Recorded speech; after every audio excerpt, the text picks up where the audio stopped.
Linda Curry was a woman who seemed to have it all. In her 40s, she had carved a successful career at Southern California Edison, a job she had worked her way up to with years of effort and determination. She was the kind of person who would light up a room with her presence, a woman of style, grace, and confidence. On weekends, she would slip into a new dress, fix her hair just right, and head out for a night of dancing, as though she lived for those fleeting moments of joy.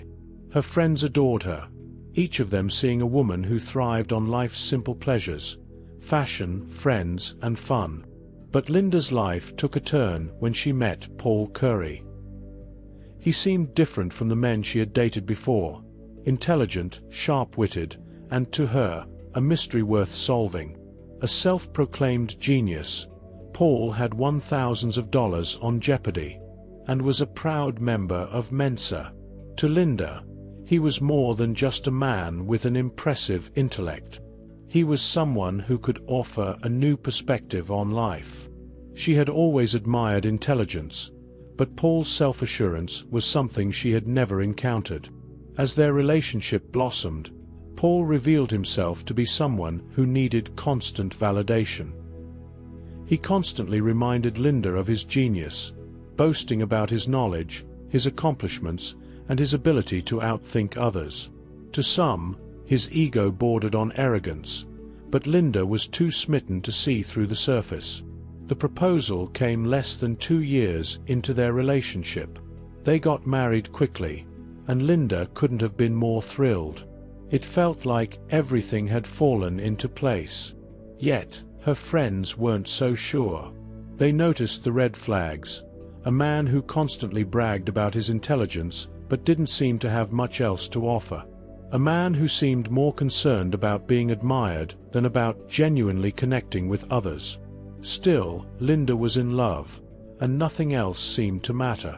It didn't take long for the cracks to show. Paul was distant, uninterested in intimacy, and constantly preoccupied with money. The warning signs were subtle at first.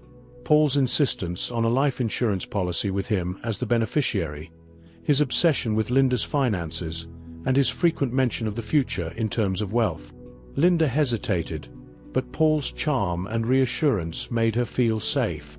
They were married now, after all, and surely he would take care of her. But as their marriage progressed, Linda's health began to decline. At first, it was small things, fatigue, occasional nausea, but over time, her condition worsened. She grew thinner, paler, and more exhausted. It was as though the vibrancy had been drained from her. Doctors were puzzled. Nothing seemed to explain her rapid deterioration. Paul, ever the caring husband, tended to her, but his concern seemed more calculated than compassionate. He never once appeared worried that his wife was slowly slipping away. Instead, he maintained his usual façade of a perfect husband, all while his wife was dying in front of him. Linda's friends grew increasingly concerned. They saw the changes in her, the way she had become a shell of the woman she once was. They tried to warn her, but Linda believed Paul loved her. She couldn't fathom the possibility that the man she had married might be the one responsible for her suffering. Then, one night, Linda was rushed to the hospital. Her organs were failing, and she was on the brink of death. Doctors were baffled. The cause of her condition was a mystery. But a nurse, while tending to Linda's 4, noticed something strange. The bag was cloudy. She reported the finding to hospital officials, and the 4 bag was sent for testing. It didn't take long to uncover the horrifying truth. Linda had been poisoned. Nicotine, of all things, had been slowly poisoning her body. But she had never smoked a cigarette in her life. How could nicotine have found its way into her system? The hospital ran more tests, and it became clear. Linda had been poisoned over time, with small, calculated doses. The idea that Paul, the man who had promised to care for her, was responsible seemed impossible. Yet the evidence pointed to him. No one had seen him administer the poison directly, But there were signs of manipulation. Small doses of nicotine had likely been introduced into Linda's daily life, hidden in her food, drink, or even her personal items like cosmetics. Paul had found a way to kill her slowly, quietly, without raising suspicion. The investigation revealed even more damning details. Paul had multiple ex-wives and children he had hidden from Linda. His financial troubles were mounting, and he had seen Linda as a solution to his problems, a way to secure his future without having to work for it. The life insurance policies, worth almost $1 million, had been cleverly arranged with him as the beneficiary. Linda had trusted him implicitly, never questioning his motives. But it wasn't just the life insurance that had motivated Paul. Linda was everything he had never been: wealthy, successful, well-liked. He had been playing a long game, keeping up the charade of the perfect husband, all while slowly draining her life away. She had been an easy target, a woman too trusting to see through his lies. Her friends were devastated.